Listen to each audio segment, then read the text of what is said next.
மக்களே, big pass லைவ்ல திவாகருக்கு ரம்யாவோட art வேணுமாமே art. அதுக்கு ரம்யா ஒரு தரமான பதிலடி கொடுத்து விட்டாங்க. அது என்ன அப்படின்றதையும் பார்க்க போறோம். இன்னொரு பக்கம் பார்வதி விசஸ் சபரி அப்படின்ற மாதிரி சில சண்டை காட்சிகள் வரதுக்கான வாய்ப்புகள் இருக்கு. அதுக்கான அறிகுறிகளும் தென்படுது அப்படின்ற மாதிரி நம்மளால பார்க்க முடியுது. இன்னொரு பக்கம் ஒரு சில உண்மைகள், அவங்க பட்ட கஷ்டங்கள் எல்லாத்தையுமே போட்டு உடைச்சிருக்காங்க ரம்யா. அது என்ன அப்படின்றதையும் பார்க்கலாம். ஃபைனலா அந்த லக்ஸுரி வீடு, ஸோ டீலக்ஸ் வீட்டில் இருக்கவங்க நிறைய திட்டங்கள் வகுக்கிறாங்க. அந்த திட்டங்கள்லாம் அவங்களுக்கு சாதகமாக போதா பாதகமாக போதா, அதில் என்னெல்லாம் நடக்க போகுது அப்படின்ற டிஸ்கஷன் பண்ணுவோம். வணக்கம் மக்களே, நேஷனல் வுட்ஸ்லேருந்து உங்கள் மணிவண்ணன். சேனலுக்கு புதுசாக இருந்தீங்கன்னா சப்ஸ்கிரைப் பண்ணிடுங்க. வீடியோவை மறக்காமல் லைக் பண்ணிடுங்க. பல பேருமே லைக்கும் பண்ணாமல் சப்ஸ்கிரைப் பண்ணாமல் வீடியோ பார்க்குறீங்க, தயவு செய்து அது பண்ணிடுங்க. இப்போ கண்டென்ட்டுக்குள்ளே போயிடலாம். ஃபஸ்ட்டு அந்த ஆர்ட் மேட்டுக்கு வந்துடும். ஆர்ட் மேட்ரு என்ன பண்ணுறாங்கன்னா, ஒரு பக்கம் ரம்யா வந்து நைட்டு பார்வதி கிட்ட போயிட்டு, நான் என் ஆர்ட்டுக்காக பல பேர் வெயிட் பண்ணிருக்காங்க, பட் அப்படியாப்பட்ட ஆர்ட்டை எடுத்துட்டு போய் நான் உங்களுக்கு கொடுத்துருக்கேன், ஆனால் நீங்க என்னை மதிக்கவும் இல்லை, கண்டுக்கவும் இல்லை, என்னோட ஆர்ட்டை கீழே போட்டு உடைச்சிட்டீங்க, நீங்க இதுக்கப்புறம் உங்களுக்கு கிடையாது அப்படின்ற மாதிரி பேசிட்டு இருக்காங்க. பேசிட்டு இருக்கும்போது, ஏமா நீயாமா என்னை எவ்வளவு வேலை வாங்கின, பார்வதி மற்றும் திவாகரை வேலை வாங்கினதுல நீ தானே மீன் ஆளு, வேலை பண்ண வச்சல அப்படின்னும் போது, நான் எங்கெங்க வாங்க வச்சேன், நான் என்ன உண்மையை சொல்றேன், நியாயமா சொல்றேன், நான் திவாகரை வேலை வாங்க வச்சேன், திவாகரை பல விஷயங்கள்ல பண்ணேன், ஆனா உங்களை ஒரு இடத்துலயுமே நான் பண்ண வைக்கலையே அப்படின்ற ஒரு விஷயத்த அந்த இடத்துல ரம்யா பதிவு பண்றாங்க.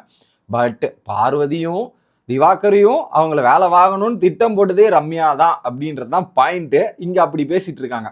உடனே சரி சரி சரி சரி அப்போ அப்போலோ பொக்கிஷமான விஷயத்த எனக்காகவா கொடுத்த அப்படின்ற மாதிரி கேட்டிருந்தாங்க. உடனே என்ன பண்றாங்க திவாகர், சரி விடு அப்படின்றது, இது பொண்ணுக்கு தான் கொடுக்க முடியும், பசங்களுக்கு எல்லாம் கொடுக்க முடியாது அப்படின்ற மாதிரி சொல்றாங்க. இல்ல அந்த ஆர்ட் எனக்கு கொடுக்கலாமே, அதெல்லாம் முடியாது தரவும் முடியாதுன்ற மாதிரி ஒரு பக்கம் ரம்யா சொல்லும்போது, அண்ணனுக்கு கொடுக்கலாம் அப்படின்ற மாதிரி பேசிட்டு இருக்காங்க. அண்ணனும் வேணாம் ஒன்னும் வேணாம், ஆணுக்கே கிடையாது அப்படின்ற மாதிரி ரம்யா இருக்காங்க. அவர் பாயிண்ட்டுக்கு மேல திவாகர் பேக்ல இருந்து ஆர்ட் ஆர்ட் ஆர்ட்ன்றாரு. உடனே என்ன பண்ணிட்டாங்க ரம்யா, திரும்பி இந்தாங்க ஆர்ட் தானே தரேன், பட் ஐ லவ் யூ திவாகரண்ணா திவாகரண்ணா திவாகரண்ணான்னும் போது அவர் மூஞ்சே மாறி போச்சு. சரி சரி சரி சரி அப்படின்ற மாதிரி இருக்காங்க. எனக்கு எந்த ஒரு ஆண் மேலேயும் எனக்கு நம்பிக்கை கிடையாது, அந்த ஆர்ட்டையும் நான் கொடுக்க மாட்டேன், அந்த மாதிரி பொண்ணும் நான் கிடையாது, என் வீட்டில் இதெல்லாம் பார்த்துட்டு இருக்காங்க, இது எனக்கு தேவையும் கிடையாது. ஸோ இந்த ஒரு இதுவில் நான் வரவே இல்லை. இந்த வீட்டில் வந்தவங்க எல்லாருமே அண்ணன் தம்பி இந்த மாதிரி தான் நான் பார்க்குறேனே தவிர்த்து அந்த லவ் ஜோனில் நான் பார்க்கவே மாட்டேன் அப்படின்றத ரம்யா தெளிவுபடுத்துறாங்க அந்த இடத்துல. இன்னொரு பக்கம் இதுக்கு எல்லாத்துக்குமே முன்னாடி ஒரு டிஸ்கஷன் நடக்கும் பெட்ரூம்ல. அது வந்து இந்த அந்த ஒரே பெட்ரூம்ல தான் நடக்கும், அந்த பிக் பாஸ் ஹவுஸ்ல நடக்கும்.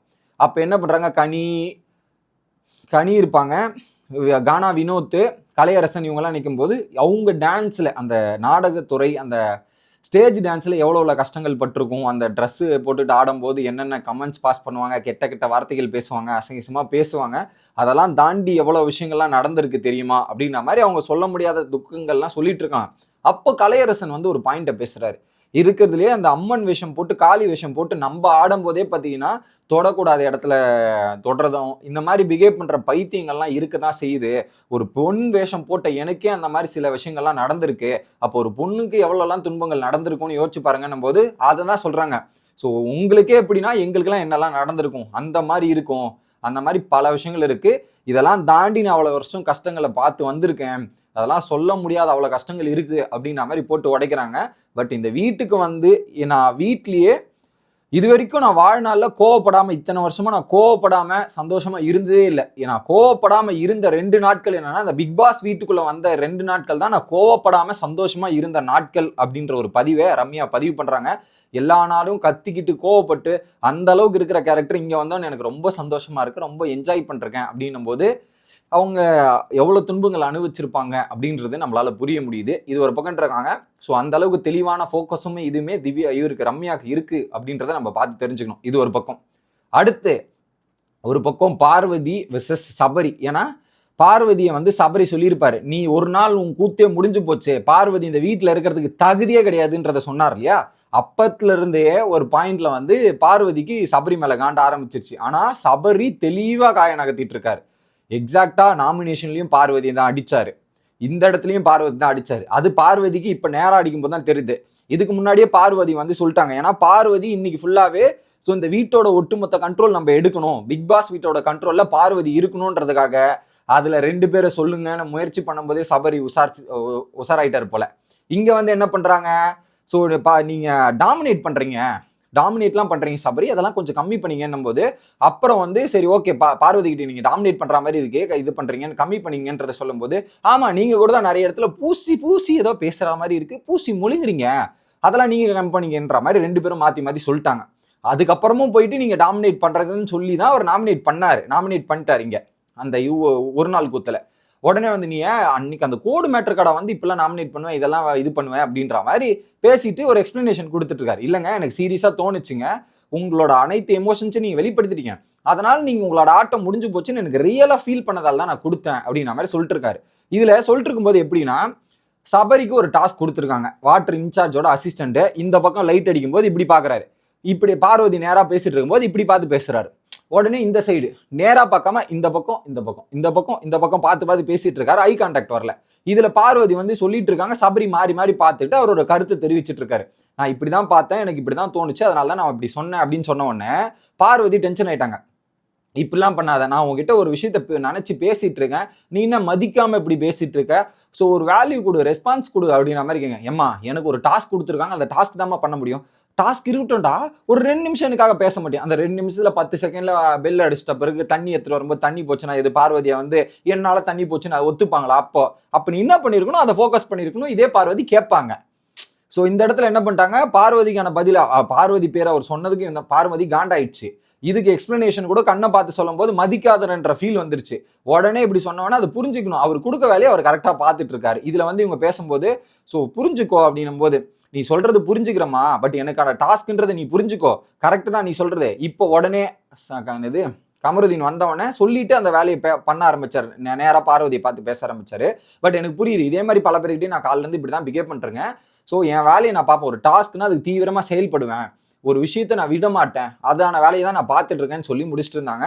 ஸோ அது பார்வதி அது சீரியஸா எடுத்துருக்க வேண்டாம், அது அவருடைய டாஸ்க்குன்னு தெரிஞ்சுமே பார்வதி எப்படி ரியாக்ட் பண்றாங்கன்னா, அவர் நாமினேட் பண்ணதுக்கு காண்டில் இருக்காங்க, அந்த காண்டை எப்படி வெளிப்படுத்துறதுன்னு தெரியாம இப்படி வெளிப்படுத்திட்டு இருக்காங்க அப்படின்றத நம்ம எடுத்துக்கணும். இது ஒரு பக்கம்.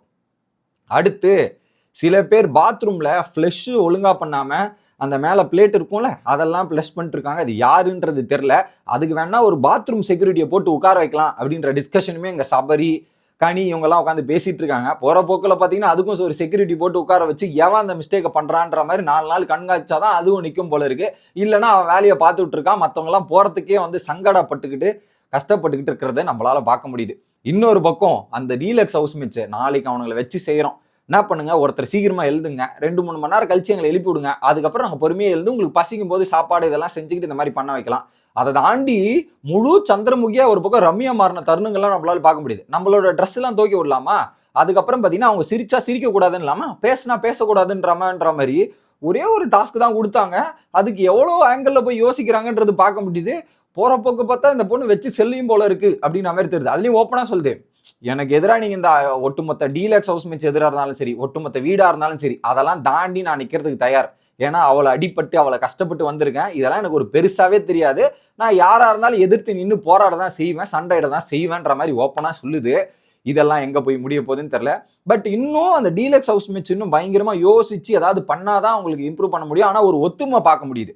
நம்ம இந்த மாதிரி ஸ்ட்ராட்டஜிஸ் போடலாம், இந்த மாதிரி பயன்படுத்துவோம், என்ன ஆனாலும் அதை நம்மக்குள்ள ஏதாவது ஒரு பிரச்சனை ப்ராப்ளம் வந்தா கூட நம்ம ஒற்றுமையா இருந்து இந்த வீட்டுக்குள்ள வந்து டிஸ்கஸ் பண்ணலாம். அந்த இடத்துல யாருமே சண்டை போட வேணாம், கத்த வேணாம் அப்படின்ற மாதிரி ஒரு ஒற்றுமையை பார்க்க முடியுது. அந்த ஒற்றுமையை ஒன்னா செயல்படுத்தி அந்த டாஸ்கை பிக் பாஸ் டீலக்ஸ் எடுத்துட்டு போனா நல்லா இருக்கும். இல்ல ஆரம்பமே சொதப்புனீங்கன்னா ஒட்டு மொத்தமா ஊத்தி முடிக்கிட்டு போவோம் அப்படின்றது தான் நான் பாக்குறேன். உங்களோட கருத்து என்ன அப்படின்றத கமெண்ட் பண்ணுங்க. அடுத்த வீடியோல வந்து சந்திக்கிறேன். Bye guys.